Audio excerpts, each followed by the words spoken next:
Sobat Esi, pernah bingung gak sih kenapa sekarang semua urusan pajak wajib online? Nah, sejak tahun 2025 ini, Direktorat Jenderal Pajak resmi meluncurkan sistem Kortek.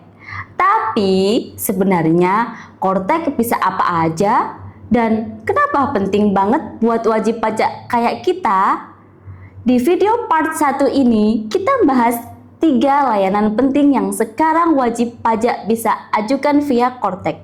Jangan skip karena ini bisa jadi penyelamat bisnis kamu. Pertama, ada SKF, Surat Keterangan Fiskal. Kalau dulu minta surat ini ribet banget dan harus manual. Sekarang bisa full online lewat Kortek.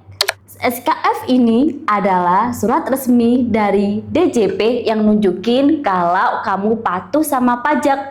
Biasanya dipakai untuk 1. Urusan perizinan, 2. Ajukan fasilitas dari pemerintah, 3. Atau permintaan dari instansi lain. Loh, apa syaratnya biar SKF bisa terbit? 1. Sudah lapor SPT tahunan 2 tahun terakhir. 2. Sudah lapor SPT masa 3 bulan terakhir. 3. Tidak punya utang pajak.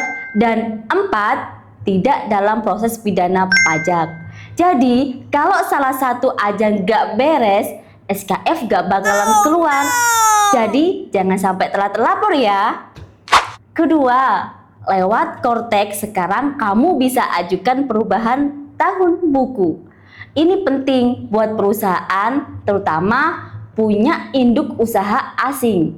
Di Indonesia, defaultnya tahun buku itu Januari sampai Desember. Tapi kalau perusahaan kamu diakuisisi oleh pemegang saham luar negeri yang pakai April sampai Maret, kamu bisa ajukan penyesuaian lewat Kortek. Tujuannya biar laporan keuangan dan pajak bisa sinkron dengan induknya. Syaratnya, 1. Harus diajukan minimal 1 bulan sebelum tahun buku baru berlaku. 2.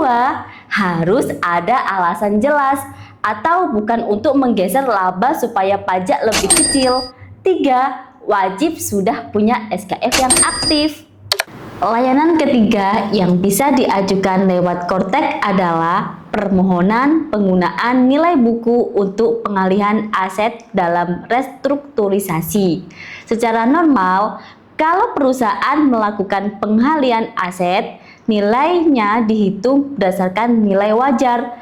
Kalau lebih tinggi dari nilai buku, otomatis kena capital gain dan harus bayar PPh badan 22%.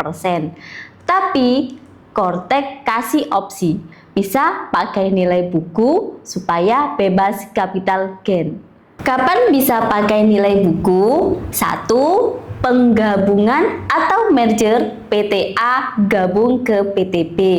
2. Peleburan PTA plus PTB melebur jadi PTC.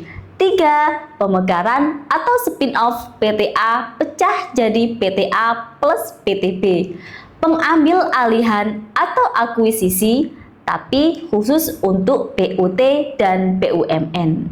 Intinya, pemerintah nggak mau restrukturisasi bisnis gagal cuma gara-gara pajak, tapi harus dibuktikan dulu kalau restrukturisasi ini memang untuk kepentingan bisnis, bukan ngeles dari pajak.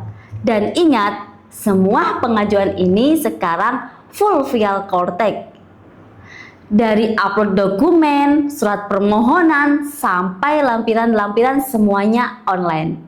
Jadi teman-teman, dari 3 layanan tadi, SKF, perubahan tahun buku, dan penggunaan nilai buku, sampai semuanya sekarang bisa diajukan lewat Kortek.